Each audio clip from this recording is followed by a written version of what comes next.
There is a siren bolted to the wall of the fire station in Malden, Washington.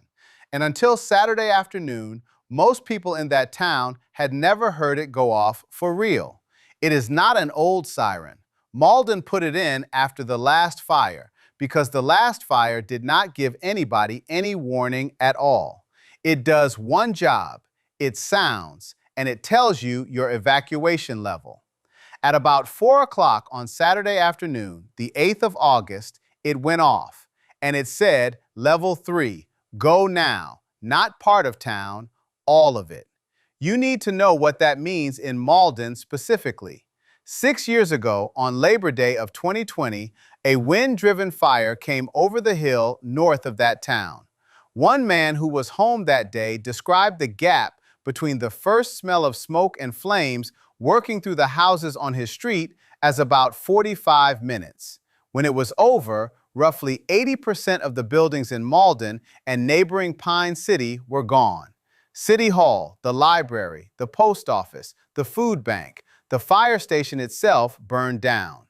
Nobody died. People in Malden still lead with that sentence, and they have earned the right to.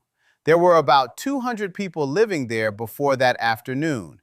There are about 145 now, and the ones who stayed have spent 6 years rebuilding on lots that still had the old foundations in them.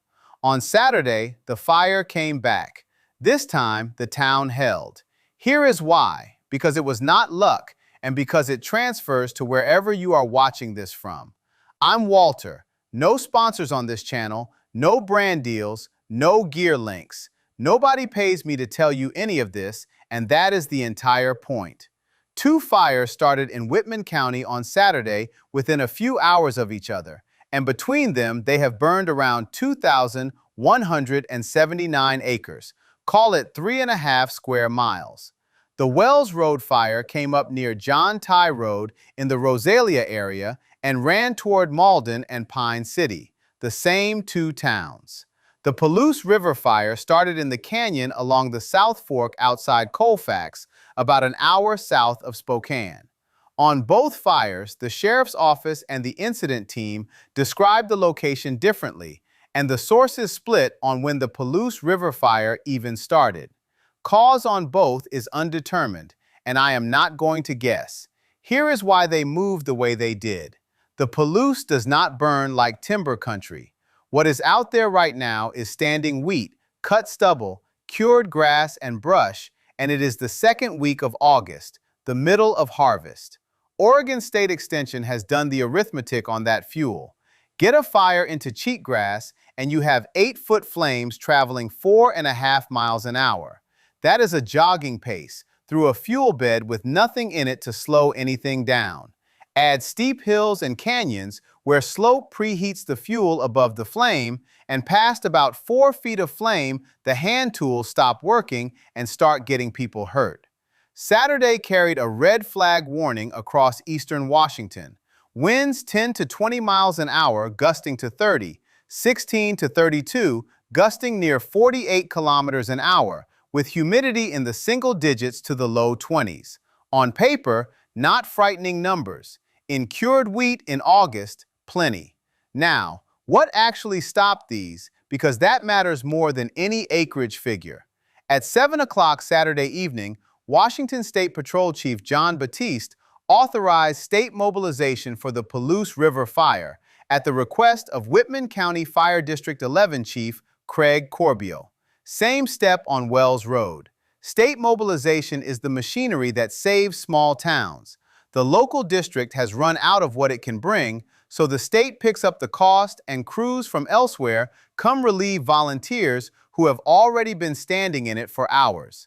Some drove from Aberdeen on the Pacific coast, 5 hours to go stand in somebody else's smoke. And District 11 ran a backburn, setting fire to the fuel ahead of the main front so the fire arrives to find nothing left to eat. As of Monday, Wells Road sits at about 1,812 acres, the Palouse River Fire at about 637. Fire Information Officer Bethany Osgood confirmed 4 structures burned on Wells Road and 2 on the Palouse River Fire. The National Interagency Fire Center's numbers are 5 and 1. At least one was a home on John Ty Road, and the people inside got out. No injuries on either fire. Containment is where I need you paying attention because Monday's official figures contradict each other. The incident team listed both fires at 0% contained. The National Interagency Fire Center reported the Palouse River Fire at 40. Same day, two official sources, different answers. And I would rather hand you that straight than pick the tidier one. Full containment on both is estimated for Thursday. In that canyon outside Colfax, the railroad trestle over the South Fork burned, and the steel rails alongside the road took enough heat to twist apart. That same canyon burned 20 years ago this month. That is not a coincidence, and it is the part I most want you to carry out of this.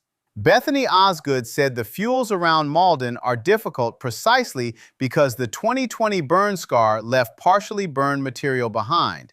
Dead standing timber, downed wood, brush that grew back over 6 summers. All of it available to burn again. It just did. A burn scar is not a fire break. It buys you a few seasons, not a generation. Where this is headed.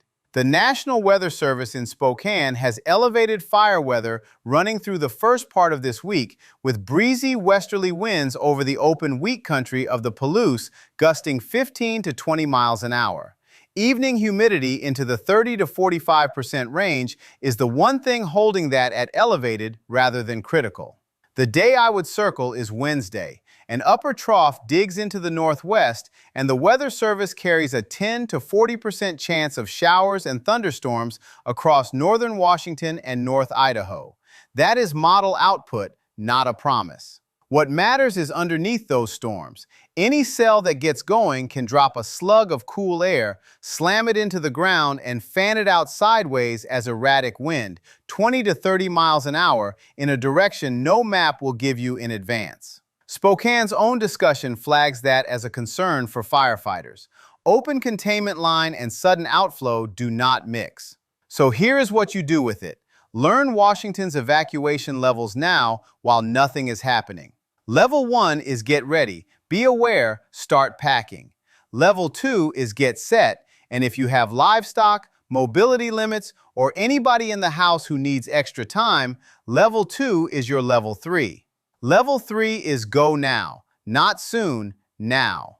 A downgrade is not an all clear. Malden sits at Level 2 and Rosalia at Level 1 as I record this, with live heat still in the ground.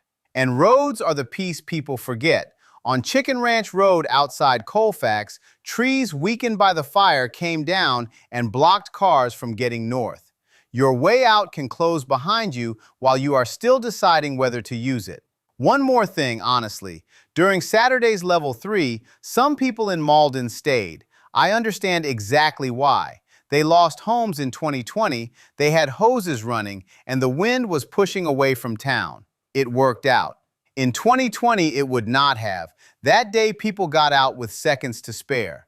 If your plan for a Level 3 depends on the wind holding its direction, that is not a plan. That is a bet. Go to the Whitman County Sheriff's Office and Emergency Management for evacuation levels, National Weather Service Spokane for red flag warnings, and a NOAA weather radio for when the power and the cell towers stop cooperating. Now back to that siren on the fire station wall. It did not put itself there. Somebody sat in a meeting and argued for it. Somebody found the money. The town rebuilt the fire station it lost in 2020, in part so there would be somewhere to bolt it. One family put in a steel fence instead of a wooden one. And when I tell you their property burned over, I mean the fire came right up to that fence and stopped being their problem. None of that is dramatic. Nobody films a grant application. It is 6 years of meetings and paperwork and unglamorous decisions made in the months when nothing was burning. And on Saturday, it bought a town of 145 people the 20 minutes they needed. That is the whole lesson, and it does not care where you live. The fire does not know you have already had your turn. Both fires are still open tonight. Neither is contained. The agencies are still publishing numbers that disagree with each other, and Wednesday's weather could put crews back on their heels in an afternoon. I will be back with an update the moment the incident team posts something firm. Subscribe and turn the bell on if you would rather have that when it lands than a week after it mattered. Thank you to the volunteer districts out of Colfax, Rosalia, Malden, and Pullman who went first and held on until help arrived. To the crews who drove clear across the state to spell them. And to the people of Malden and Pine City who have spent 6 years putting their towns back together and got asked on a Saturday afternoon in August to do it again. Make your plan in the quiet weeks. Nobody has ever made a good one with smoke already on the hill.